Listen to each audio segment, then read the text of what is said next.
আসসালামু আলাইকুম রহমতুল্লাহি ওবারাকাতু। আমার প্রিয় ভাই ও বোনেরা, সবাই কেমন আছেন? আশা করি আল্লাহর রহমতে সবাই ভালো আছেন। আলহামদুলিল্লাহ, আমিও ভালো আছি।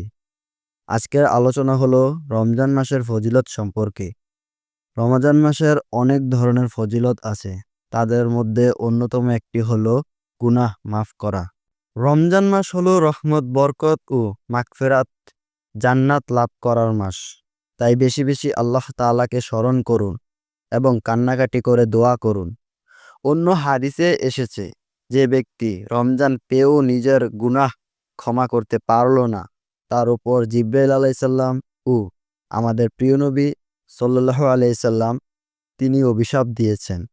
তাই জীবনের সকল গুনহার কথা স্মরণ করে বেশি বেশি তওবা ও ইস্তেগফার আল্লাহ তাআলার দরবারে মঞ্জুর করুন।